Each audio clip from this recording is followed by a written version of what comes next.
Okay, so we're going to actually work our way through each of these Hebrew words. So today, you guys are going to get a little thrill because we're going to talk about the birds and the bees. And for a very important reason. One, because nobody talks about it anymore. And two, I don't think anybody knows what they're supposed to be doing. And I'm not just talking about necessarily the physical act, but everything that is encompassed in it. And because you don't see things Hebraically, you only see what somebody explains to you. Where in areas like this, Yah is very, very, very, he's very open about it. And we don't see it because we live in a culture that suppresses anything that seems sexual or it's abused. And so whenever it's talked about, it's always in a negative. And then it's always for somebody, and it's not mutual or balanced. And so what we're going to cover today is what Scripture says, and then I'm going to blow 1 Peter 3:7 out of the water with what it actually says from a Hebraic standpoint. Because when you look at things through a Greek lens, what you get is a perversion sometimes, or you lose the whole meaning. And this is one of those passages that has caused a lot of confusion because you can't see the meaning in English. You'll never see the meaning in English. So I'm going to talk about 1 Peter 3:7 and Genesis 4. And so our launching pad will be, what does it mean when it says, and Adam knew Eve? Right? And so the Bible, you'll see those words. And we'll work our way through these words. And what you're going to experience, and I hope it's something very similar to what I experienced, is that the Most High, like we've been seeing, has a pattern and a structure for the family that if you can't see it, then you can't duplicate it. And then you live making your own rules and defining your own things, and then you put unnecessary burdens on people. That was one of the things that was a big issue for the Hamashiach. It was like, you keep adding these burdens to people that you can't even keep. Well, in relationships, burdens have been added to women by men, and then it's not reciprocated because it's really something that, one, is not based in Scripture, or it's based in your interpretation of Scripture, and two, it's not something that is actually real. It's based upon a Greco-Roman perversion. And I did another video on, what's the video that I just did recently? And I was talking about how there's like a perversion, and the Greeks looked at this. Oh, submission. And so that would probably be a good place to start if you haven't seen that video, because I know that's a question a lot of people have. But we'll start here. So I'm not skipping over that verse. It's just already been done. So if you guys want to turn to 1 Peter 3:7.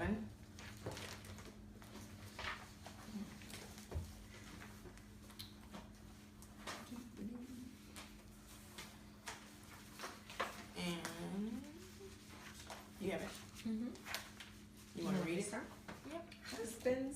Husbands likewise, dwell with them with understanding, give honor to the wife as to the weaker vessel, and as being heirs together of the grace of life, that your prayers may not be hindered. Okay, so immediately the thing that every person pulls out of that verse is the weaker vessel.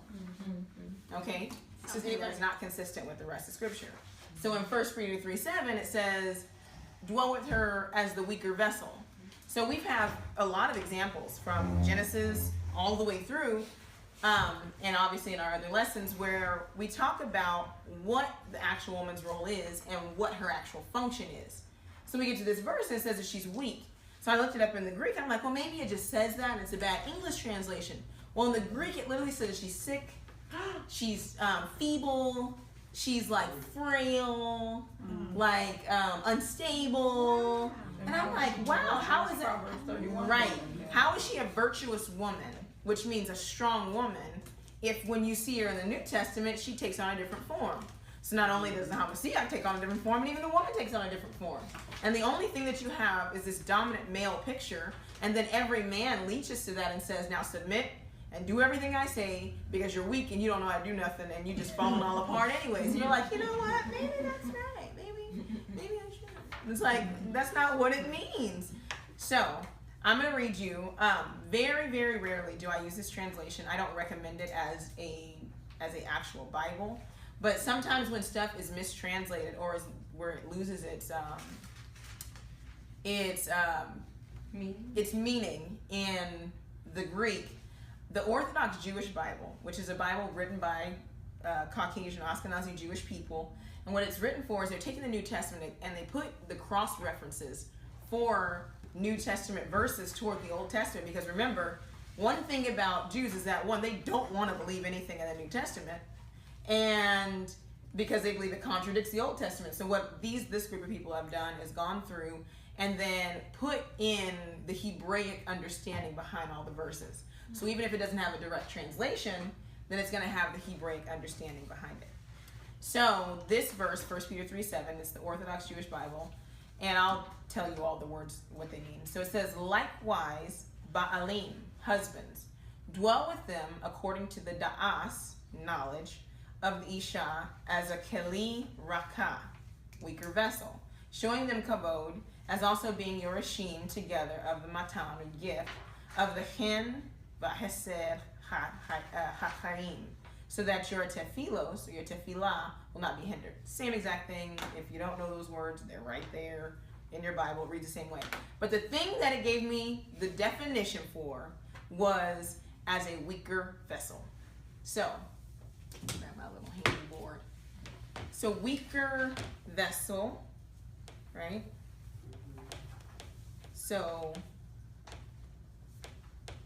in Hebrew is, and I don't know if it's on your page, but I have it on mine. It's weaker is the word rakah. So resh, I'm gonna write it down on here. And a vessel is kaf. So these are your words.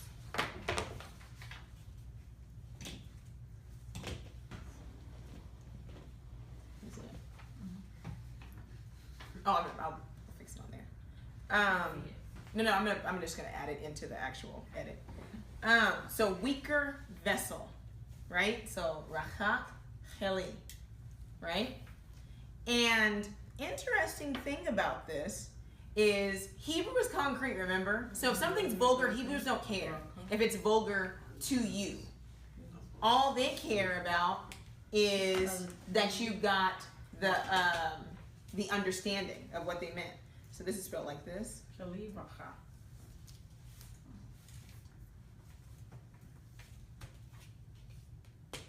All that they care is that you understand the meaning. How you feel about how they explain it doesn't matter, because they don't want you to misunderstand what they say.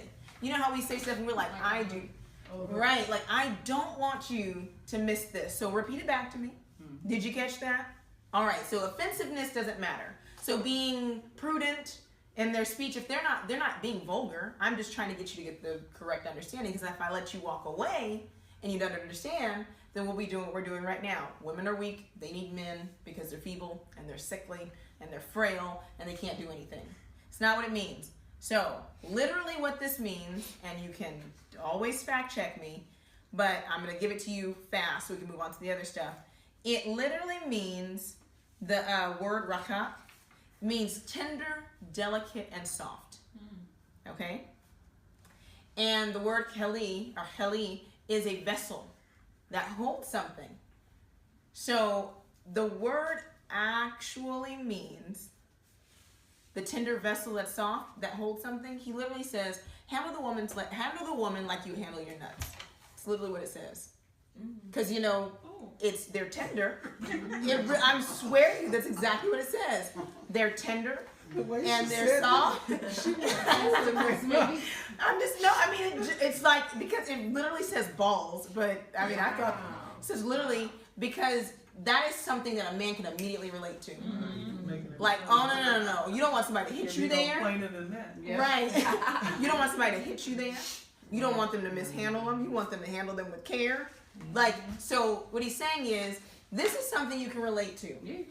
Handle her like you would handle that. Now, that doesn't make them weak, because they carry strength. They carry the strength of the family in them. But on the outside, you can damage the family if you handle them roughly. Yes. So you see how, now when you read that whole thing, now that makes sense. He's like, so don't abuse her. Would you abuse your own self? And so he just gets to the chase. Now, would you like if somebody hit you in your balls? You know, like, he's like, No. okay, Peter, I get it. And because we know the temperament of Peter, we know that's what he said. Peter has never been one to bite his tongue. And so you're getting these saintly people when you translate it into Greek and then English, but these were still the same people with the same personality who were not afraid to say what they were saying. Wasn't even in Torah, it was punishable if you kicked a man in the nose. If you grab a if guy's, you grabbed him in his in his testicles during a fight with another man, your husband will have to let that other man cut your hand off. Because the men are just fighting, right? But you can damage his progeneration, the rest of his family. So this is very, very serious. That's the same way if you put your hands on a woman, then if you relate it back to Torah, then it is also something that is detestable. Because you're damaging your family. You're damaging your whole family. That's the first thing I go for. Right? It says likewise, so the thing he says, dwell with them according to knowledge. So we know she's not a weaker vessel. So now let's look at what knowledge is. Okay? So knowledge in the Hebrew, and I'm always using this ancient Hebrew lexicon because it gives us the pictures. So if you have one of these, it's on page 96. And the idea of knowledge, right? It's dalet ayin. So I'm going to write it on here.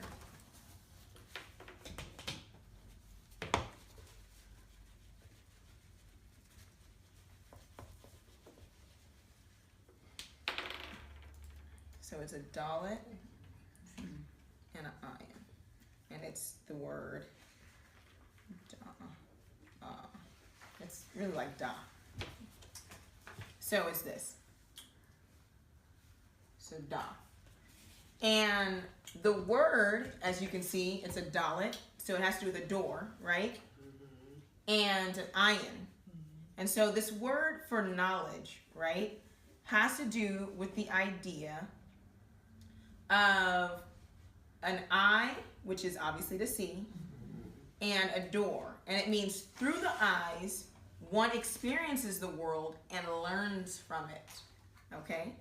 Combine these pictures mean the door of the eye. The eye is a window into the man's very being. Experience is gained through visual observation.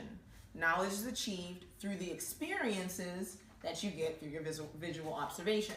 So it says, dwell with them according to knowledge. So it means to watch her, see what she does, and learn her, and then do or follow through on those things, right? So this will all make sense in a second. So he's supposed to be watching her. So it's funny because women naturally do it. When a woman is interested in a man, and you probably hear Marvin say this all the time, but she's gonna watch what he likes, what kind of women he likes, where his eyes go, what he likes to eat, where he frequents. Is he a leg man? Is he a butt man? Is he an eye man? And you're going to enhance those things because you're learning him. You're learning his mannerism. You know what makes him tick. You know what makes him happy. You know what makes him sad. You know everything that he likes, right? And we're doing it, but Yah tells the man, the command is actually to the man to do it. When Yah doesn't give a commandment to a certain party, it's not because the thing is not supposed to be reciprocated. He normally gives a commandment to the person who is not going to naturally do it. He gives right. You need to be told to do it, and then the other person naturally is going to reciprocate it. So do you have to tell a woman to know your husband, watch your children, watch your family? No, but for a man, men can get caught up in other things, and then they don't pay attention, and so they're not paying attention to this or to that in particular. So Yah tells them, dwell with her according to knowledge. Okay, let's go to the next verse. Genesis 4. And it's verse 1. It says, and Adam knew his wife, and she conceived and bare Cain and said, I have gotten a man. So immediately we see the idea of knowing then having something to do with sexual relations, right? But it's not just like regular sex. See, there's different words for just regular sex. Adam didn't just lay down with Eve, right? Because there's a word for that. We'll get to that. Adam knew her. So here's another word. It comes from the same root, the 2-letter root. So the word is yada. So if you just put, and it's funny because it's, so you put the yod, so yada. And the word means, now we said knowledge is da'a. This one means to know. And this is not just a knowing of, regular sex. You're not just getting to know this person because I know you because I slept with you. No. This means to know not just with the body, but with the heart and the mind. Difference, right? Okay, so this one's off of page 99. And this one is actually the actual translation of Dalit. What am I looking at? Yod Dalit. Right, Yod Dalit Ayin. So this one is the idea of to watch. So we have the knowledge, but it also means to perceive, to understand, to acquaint, to consider, right? Because, I don't have to ask my wife nothing. Oh, but if you knew her, then you would consider how she felt. You wouldn't have to ask her anything because you would already know how she would feel about it because you would know her, right? Okay, so the yod in front of this, the yod is arm and hand, work, deed. So it's not just to now see and watch and know, but now it's to do it too. It has action behind it now. Oh, I know my wife, but I'm not going to actually do what I know is conducive for her. Now this says not only did he know her, but he did what was good for her. So then sexually, if a man knows you, then he also does what is good for you. Okay, we'll get a little bit more into that. Okay, and it says, so there's a difference then. There's a word, there's a verse in Numbers 31:17. And we've gone through it in Shabbat school. Remember when they got all the Moabites and the people from and the Midianites after Cosby and the priest got together and he slew all the people. And he says, bring all the people. And he says, now kill every woman that has known a man. Right? So this is not just merely sex. So Yah automatically knows culturally that sex was something in the Hebraic culture that was more than just procreation and getting pleasure and to get what you want. It was way more than that. So it's higher than it is now. The reason why he says kill the women who have known a man, he uses the word yada, is because this woman not only has known a man like she's been with him, but a man has known her. So not only is she's been in somebody else's head and bed, somebody's been in her head. Meaning that he doesn't just know her, but every fiber of her being is connected to him. This man has known her. She's attached to him. Everything about her reflects something about him and his home and his family and his values. You can't have a woman like that. The reason why you can't have a woman like that is because a woman who has had a man who has known her, it will always love him, and she's loyal only to him. It's a natural reciprocation. When a man knows a woman, then she reciprocates only to him. That's a woman a man doesn't have to worry about. Oh, I know her. And men say it about certain women, like, I know her. She wouldn't do that. Right, and you know it because you know what you've put in and the work and the time you've put into that woman. So you know her. Okay, so another verse to show you that know has a lot to do with knowing also what's going on is Genesis 31:32. And so I don't know if you guys remember the story, but Rachel is leaving her father's house. She's leaving Laban's house, and Laban comes out and he's like, you took some of my idols. And Jacob's like, don't nobody have none of your idols. And he's like, no, it's missing. And he's like, whoever has it, you check. And whoever has an idol, they'll die. They're going to die. And so, he didn't know what he was saying because he loved Rachel. But she said she was on her period, but she was sitting on the idol. That's why she didn't get up. Oh, Father, no, I can't get up because, I'm unclean right now. And I'm sitting on the idol. I took an idol from my father's house. So later on, his words come to be, and she actually ends up dying in childbirth when she has Benjamin. But it says that Yaakov didn't yada that Rachel had the idol. He didn't know, which means that he didn't really know what was going on. It's one of the things about having a big family and more than one wife is that sometimes things slip through the cracks. And it can be a detriment for your family and for the one that you love. Your attention can be divided. And the idea of knowing is to be watching everything. But he was trying to get out of there because Laban was going to put him down for probably 7 more years of hard labor. Okay, so the next thing is if you're supposed to know somebody before you sleep with them, meaning I'm not going to just sleep with you before I know you, right? So the next word is shakab. So you don't shakab before you yada, okay? So you don't lie down, right, before you know a person. And there's a ramification for that because the people who lie down before they know somebody encounter a specific type of person, and even Torah talks about that. So Deuteronomy 22 and 28.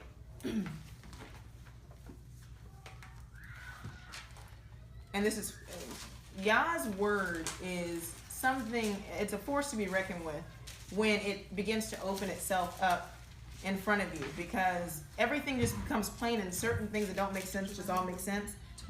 Deuteronomy 22, 28.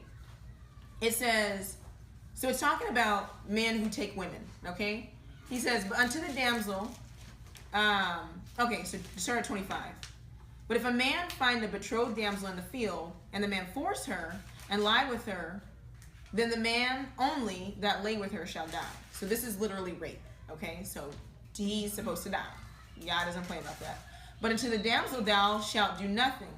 You shouldn't do anything to her. There is in the damsel no sin worthy of death, for as when a man rises against his neighbor and slay him, even so is this matter, right? For he found her in the field, and the betrothed damsel cried, and there was none to save her. Okay, so she was literally raped. So look at this. If a man find a damsel that is a virgin, which is not betrothed, and lay hold of her, and lie with her, and they be found, then the man that lay with her shall give unto the damsel's father 50 shekels of silver, and she shall be his wife, because he hath humbled her, and he may not put her away all of his days. So it looks like one man rapes a woman, and he dies. But it looks like if this woman doesn't cry out when she's raped, then obviously the other man doesn't die. That's not what Torah says at all. Which is like, it was like, I always was like, so maybe just take a woman and just be with her? Okay, so then the story, do you remember the men of Shechem? Shechem, remember? And they laid with Dinah. And they said that she was raped, right? That's not what happened, because the guy was not a rapist. He didn't, I mean, his attitude was not one of rape. He actually really liked her, right? So then what happened? We all know. We all say it. We said Dinah got out there and started looking at those women, and then she got caught up, right? So the word here, when it says, and if he lay hold of her, so this is like crazy because it doesn't mean anything off the surface. The word literally translates as it's tambourine. It's very interesting, right? So the word is, it says if he take hold, the word is tefesh. So it literally means to take it. The take hold means tefesh, and it's literally translated tambourine. Okay, so nobody really understands this unless you grow up in a black cultural church, right? What happens when tambourine gets playing? Dancing and People get kind of beside themselves, right? And it makes you kind of lose control of what you got going on, and people get quote unquote caught up in the spirit, right? Yeah. It's the same thing for a man lay hold. What it literally means is that he spit game and seduced her. So he was like, he seduced her. He had her thinking like, baby, We're gonna do look, I'm I love you. You fine, dang. If you just, I'm gonna take care of you and such and such and such. And then what does a girl do?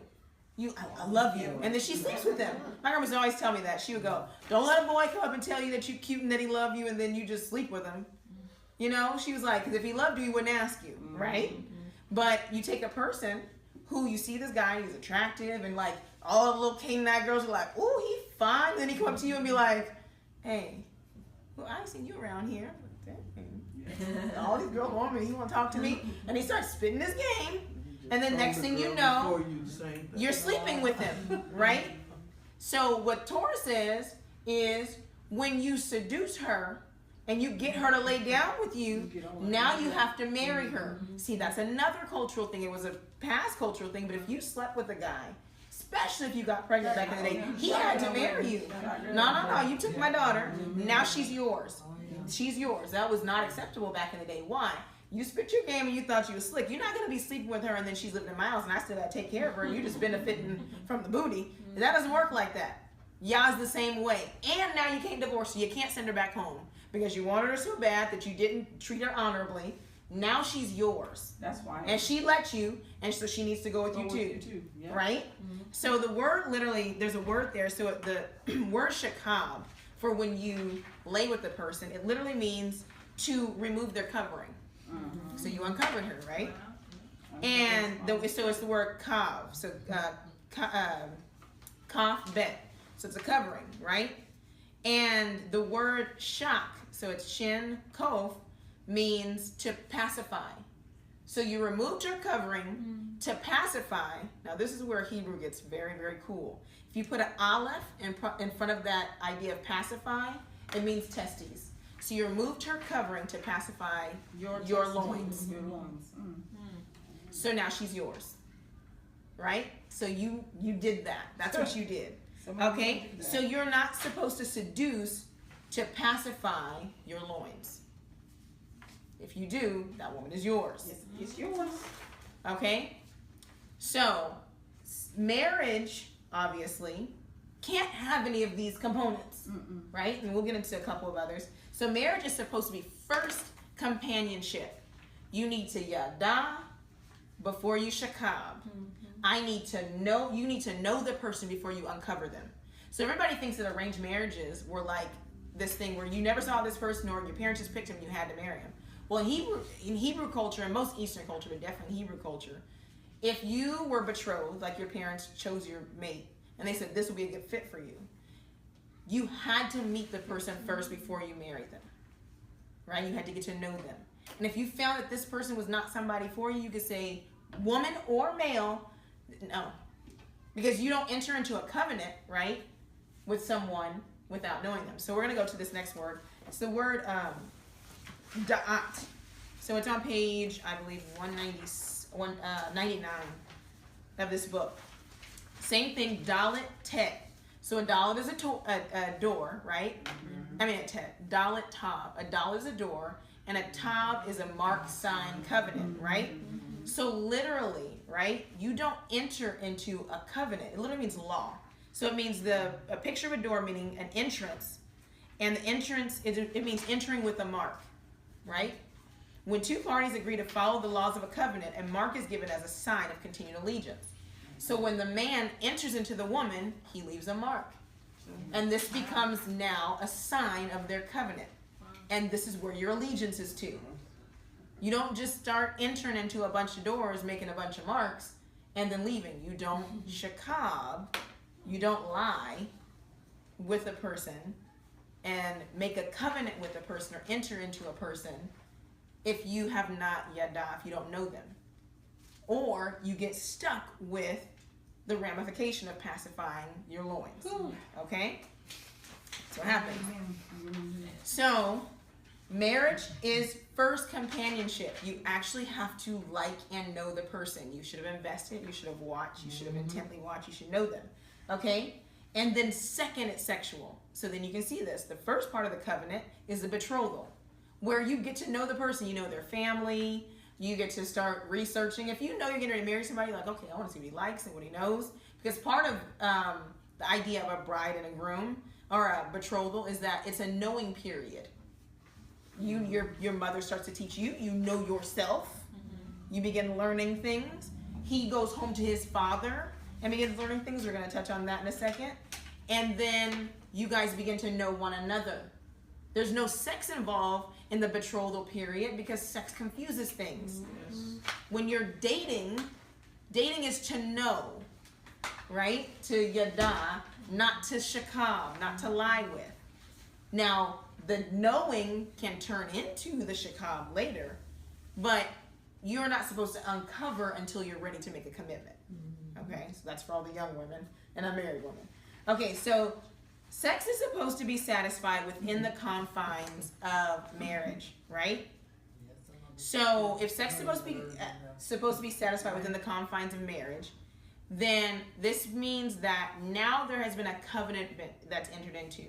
And there are certain rules, natural rules for this covenant. We can make rules between me and you. There's natural rules for this covenant. Some of the natural rules for this covenant is the marriage bed is not defiled, right? Which means that sexual immorality does not enter the marriage bed, and there are not things that you cannot do within your marriage bed outside of bringing in uncontracted parties. You're not a part of this contract. You're not supposed to be in this bed. And a contract is between a man and a woman. Okay? That's just how scripture lays it out. The positive, negative, male and female, that kind of thing. Okay? And it's supposed to be satisfied within that confine. So, and forgive me, ladies, but a man is not supposed to be satisfying himself outside of the confines of this contract. And likewise, the woman. We are to satisfy one another. If we can't satisfy one another, we need to talk about that. But you having things, or what the Bible calls immorality, and we'll get to that word, and me having immorality and doing things separate outside of the contract is a breach of contract, right? That's just like two people in contract into a business to make some money, but then somebody's taking the merchandise and making money on the side. That ain't cool, right? It's the same thing. If we've contracted to please one another and to satisfy one another in all of our desires, then we have to do it with one another. Okay? So the idea of lust, right, is we think of it as like, oh, when I look at a person, I really, really, really desire them, right? But sexual immorality in the form of lust is more than that. So I was talking to my aunt the other day, and we were discussing how men, even Hebraic men, have a certain standard for a woman. And we've heard in our culture as, I want a lady in the streets and a freak in the sheets, right? It's literally what they say. And this idea, though, is foreign to Torah. Because a man, if you wanted that, then you would not have married the woman. You would have married the whore. All the whores that you slept with before you got with the woman, right? But you chose this woman because her qualities were the opposite of what the whore was. You chose her because you had to earn her. You didn't have to earn these women. But now when you get into a relationship with this woman and you think she's supposed to just do whatever no matter how you treat her. But the natural inclination of a real woman, is that if you hurt my feelings, if you disrespect me, if you're not upholding your end of the bargain, it's not that I'm punishing you by not sleeping with you. It's that I can't do it. The thing that attracted me or drew me to you has now become detestable. And it can go both ways, right? So the idea of a person just being this common whore is foreign to scripture also. So we'll look at Ezekiel. So sexual immorality does not have a place in the marriage. And Ezekiel talks about this, and he's actually dealing with a whore. And he talks about what happens when sexual immorality then becomes a part. So we're going to start 23 and 7. And he says, thus she committed her whoredoms with them, with all them that were the chosen men of Assyria, and with all on whom she doted. With all their idols she defiled herself, neither left she her whoredoms brought from Egypt, for in her youth they lay with her, and they bruised the breast of her virginity, and poured their whoredom upon her. Wherefore I have delivered her into the hand of her lovers, into the hand of the Assyrians, upon whom she doted.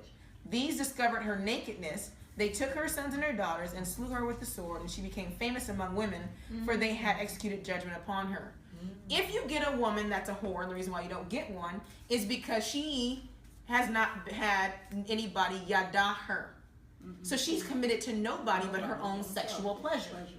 The same thing for a man. It goes both ways. If a man has never allowed a woman to know him, then he's only committed to his own sexual pleasures. And it's very hard to enter into a contract or a covenant with a man who's only concerned with his own sexual pleasures and a woman who's only concerned with her own sexual pleasures, because what will happen is when you don't fulfill those, then she'll go get them somewhere else and he'll go get them somewhere else because they're not knowing one another. The Bible, that's what sexual immorality is. It's when you operate outside of the contract. Yah had a contract with Israel. The whore he's talking about is us as a people. And he's saying, you didn't let go of your whoredom when I married your whole self. That's pretty much what he said. That's what he said. He said, you kept doing the same whoredom that you were doing in Egypt. And I gave you a chance, but you kept your idols. And so then when you got around the Assyrians and they had idols and they started looking good too, then you started whoring around with those idols too. You like anything that. So Paul says that the husband's body belongs to him and the wife's blood, the husband's body belongs to the wife and the body of the wife belongs to the husband. Now he's not making a new commandment. What he's saying is, okay, so because there is this idea of control that can be put into the situation. Now we're in this contract. You can't go out. I can't go out. Now I'll make you do whatever I want you to do so you can get some. Doesn't work like that. So he's like, no, don't do it. Because now you're abusing a power. And it's not something that's been given to you, but it's something that's been given to both of you for one another. Okay? So the reason why this is said is because in Torah, sex is not the right of the man. It's actually the right of the woman. Right? So that has been flipped. Everybody keeps thinking, I married you and now you're supposed to have sex with me when I want you to. While that is true in a sense, it's not true that the right was first yours. And so that is that verse you had. Exodus 21:10. So when Yah, he's dealing with men who are going to be shakabin and trying to yada a bunch of women. And he says, well, wait. I know y'all came out of Egypt and you had some practices, but let me lay down some ground rules for all you who want to take a whole bunch of wives. There's some things you got to do first. There's some natural conjugal duties that are due your first wife first. Okay? And this makes it really difficult. If somebody is able to do this, he is a stallion. So Exodus 21:10 says, if he take him another wife, her food, talking about the first one though, her food, her raiment, and her duty of marriage shall not diminish.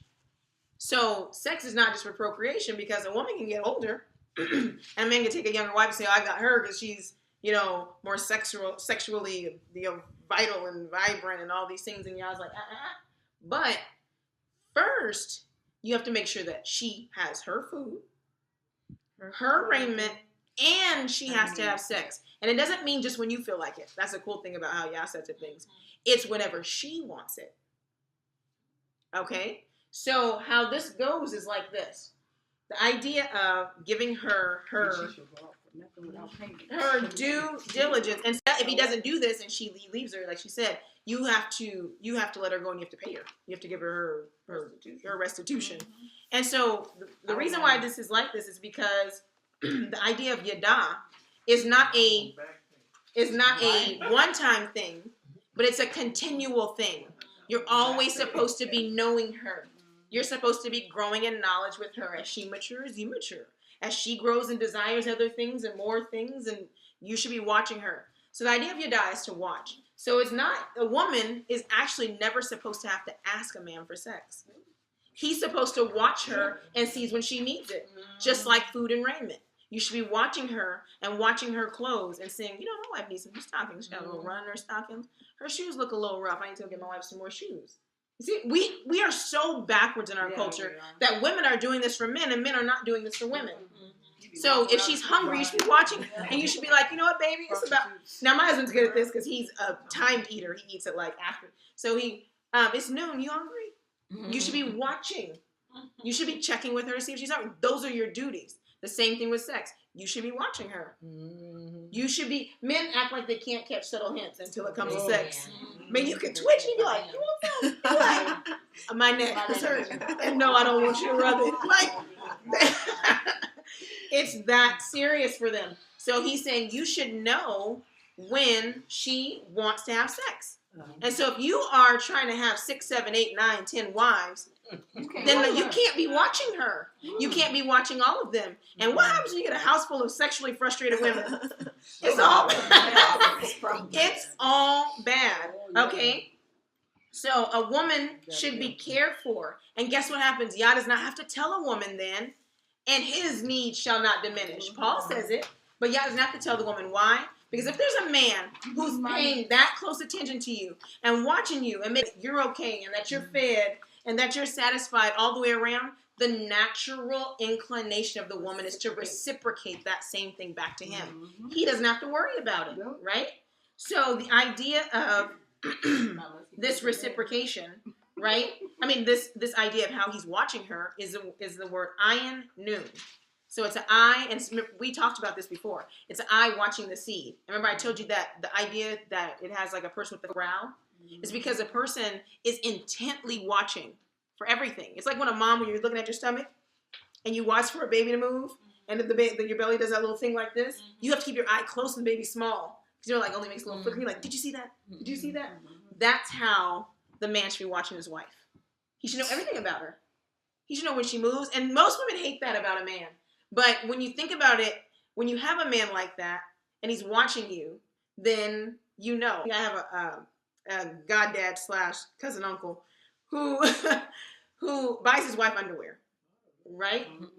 But he goes and he's like, I like these on you. I mean, she has thousands of pair of like unworn underwear because he'll just go buy them.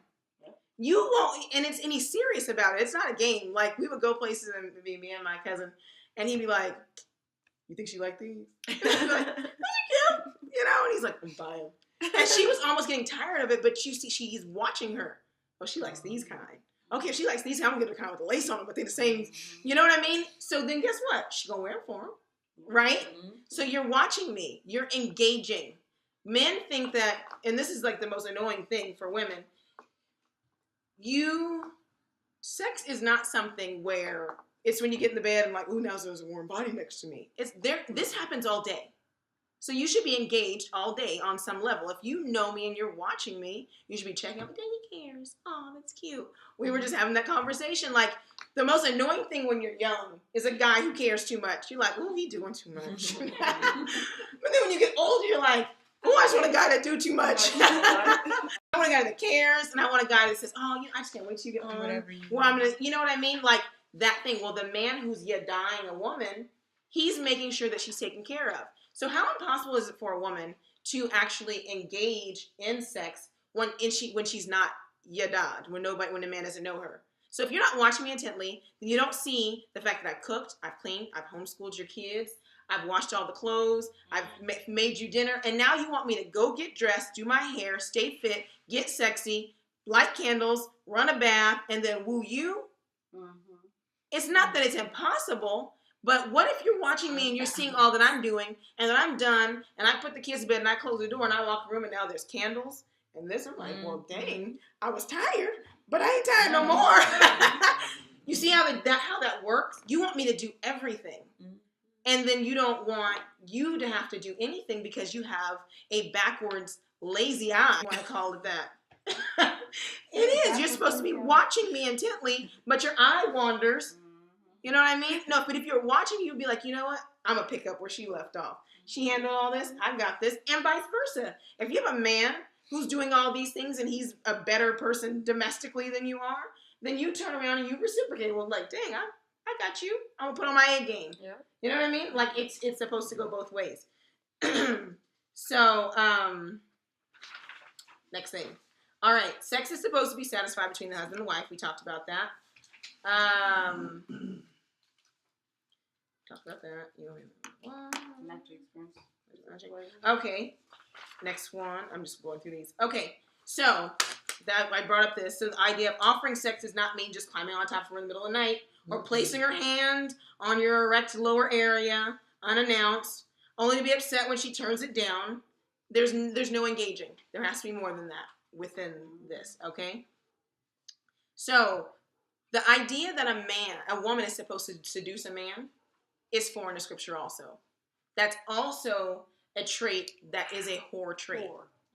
So, most of the stuff that men learn is from Greek, right? Because a woman who seduces a man is seducing him to control him. Yes. Okay? I'm trying to control your emotions. I'm making sex a lustful, emotional thing. Not saying you're not supposed to desire one another. There's a difference between desiring a person and then having to always play the harlot to turn them on. Mm-hmm. See, those are two different things. Okay, so the idea of this comes from Proverbs 9:3.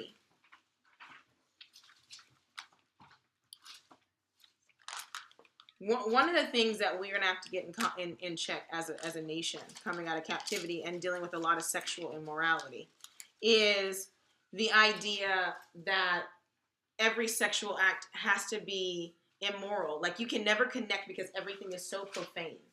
You want to always do things that you see and not actually experience sex, right?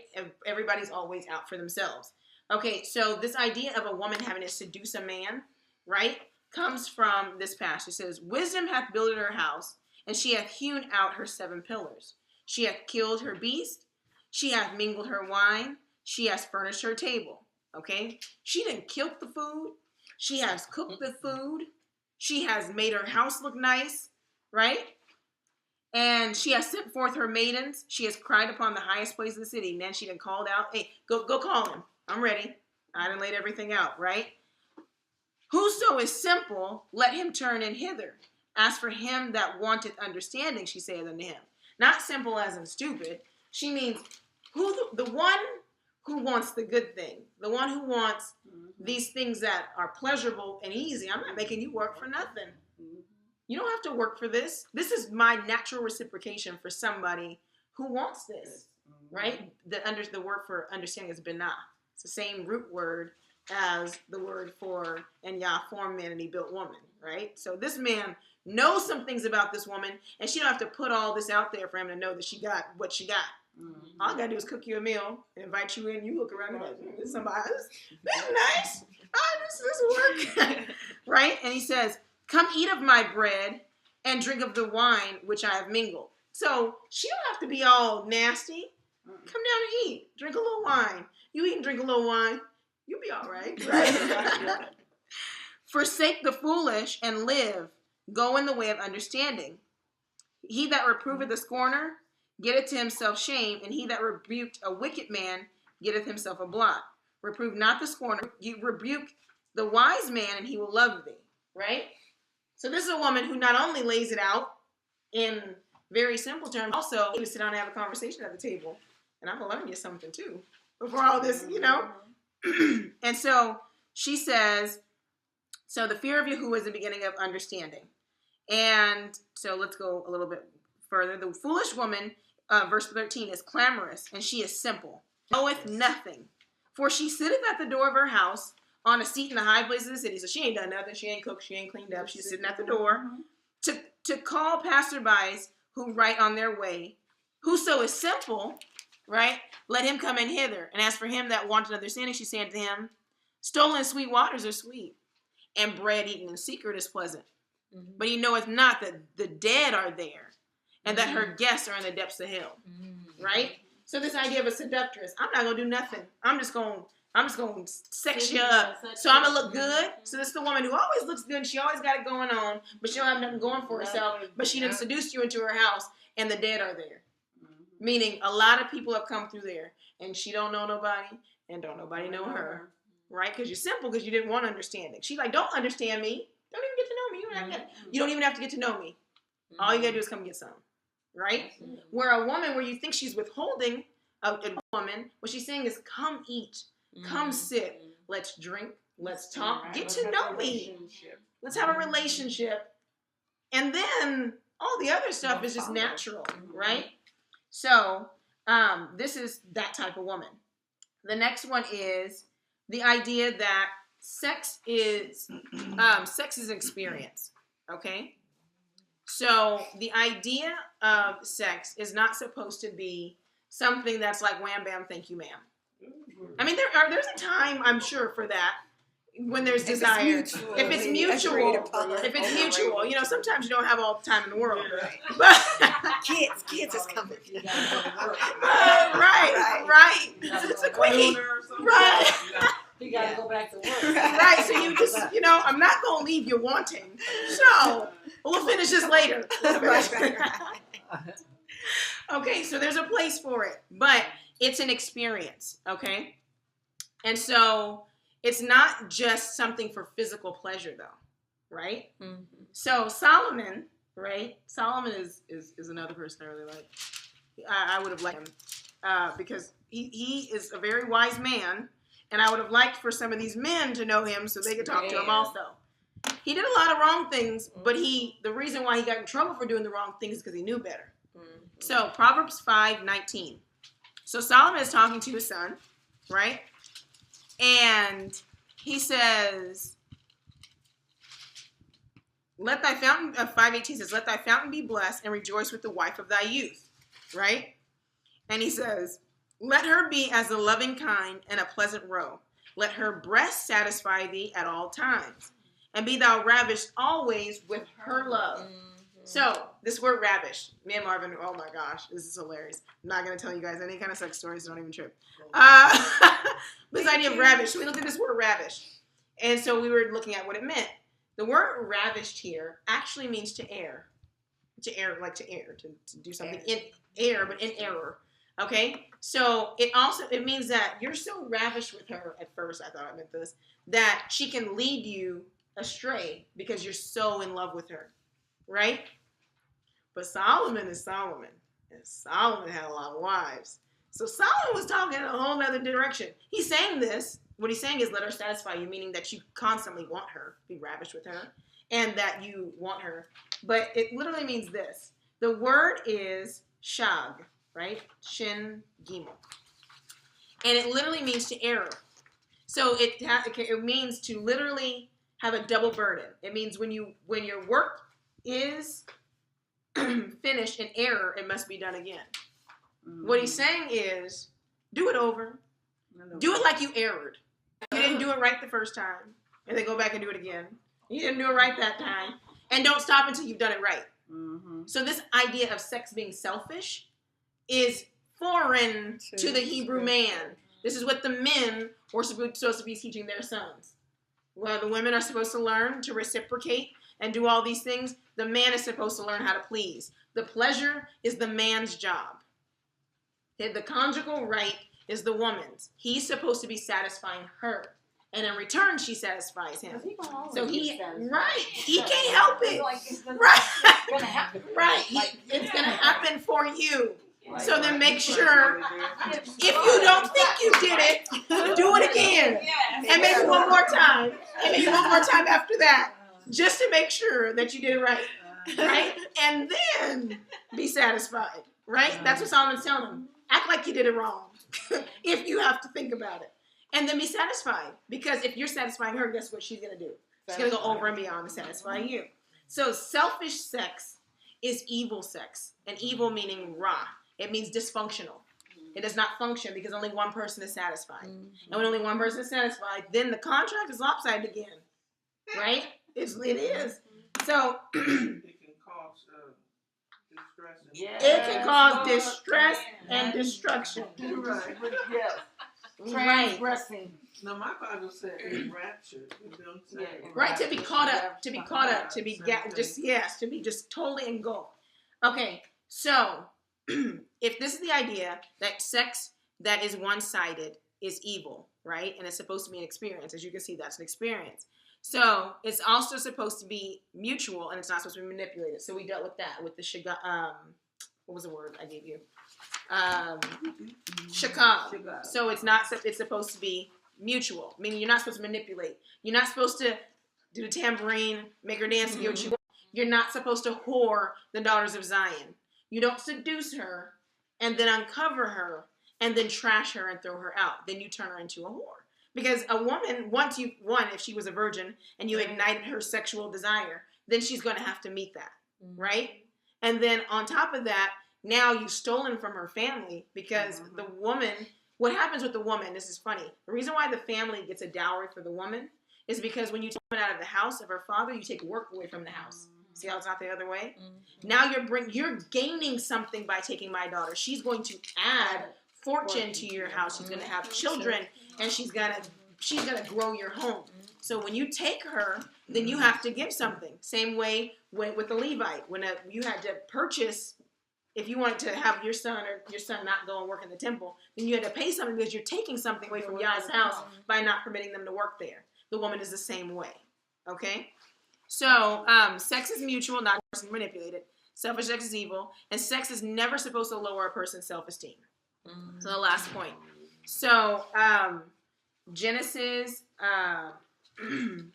24, 17 through 20.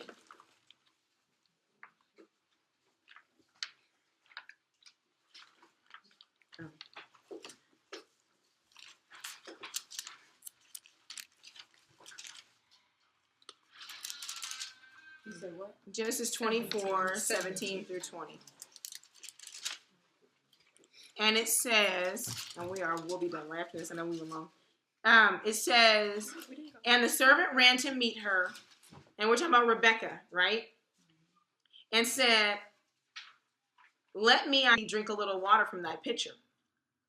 And she said, drink, my lord.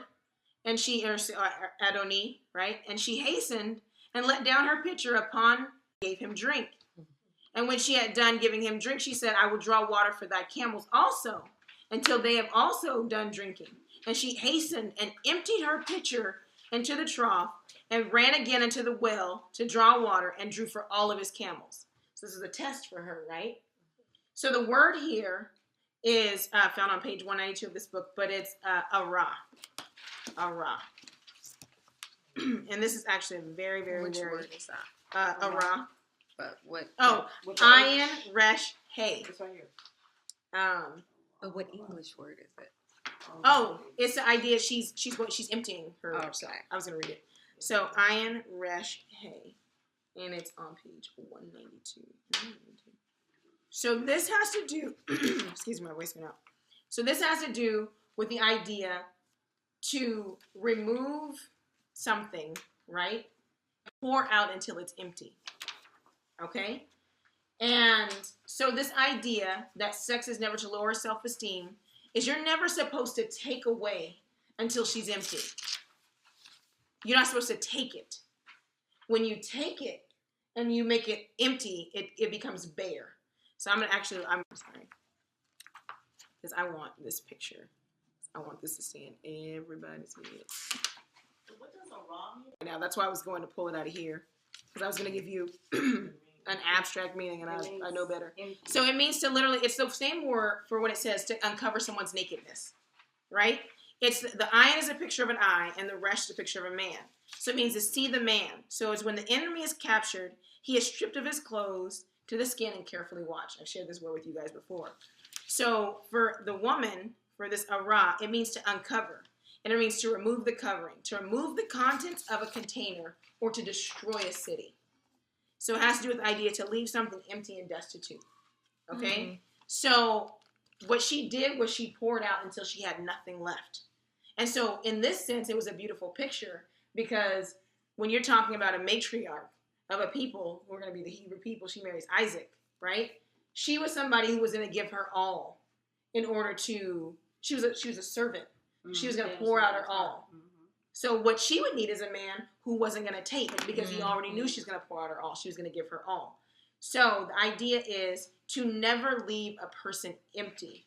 To open a container, remove the contents, and leave it bare. When a man takes something from a woman, when you have sex with her, you're opening the contents and you're taking from her store. So a woman of virtue is never supposed to be taken and laid bare. So you're not supposed to only please yourself. You're not supposed to not know her because those are the things that pour into her and allow her to keep doing what she's supposed to be doing. You're supposed to go over and beyond just like you watch her go over and beyond. If you watch her go over and beyond and you don't meet that, then how can you expect anything from her because she has nothing to give? Empty, right? Because a virtuous woman will empty her own vessel and you don't have to take it from her. Rebecca came, she not only gave him water, he didn't ask her to water the camels. And she went back and watered all of his camels also, which means that she wasn't coming to take either. She was coming to give. Mm-hmm. And because when a woman comes to give, that's the kind of woman that a man should match with and say, because you're not taking, I'm going to fill you. Because you're willing to pour it all out, I'm going to pour into you. And I'm going to invest in you. And I'm going to get to know you. And I'm going to make sure that you're satisfied. I'm going to make sure that my eye is not lazy and wandering all over the place, right? So pleasing oneself breaks this connection. So the couple then, because they're in contract, teaches one another how to be pleased. The man is not supposed to leave the woman unsatisfied, and she's not supposed to leave him unreciprocated. Because as he is watching intently makes you furrow your brow, which means it takes intense concentration. So to yada her means you have to be really, really trying. So if a man's really, really trying, you don't fail to reciprocate that.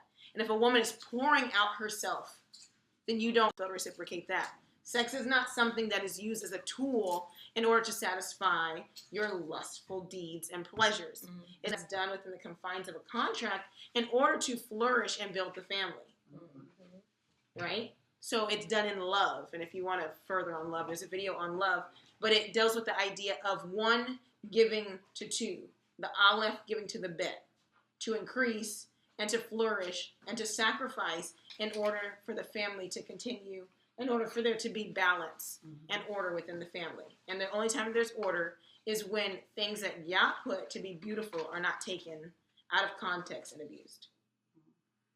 Yeah? Good.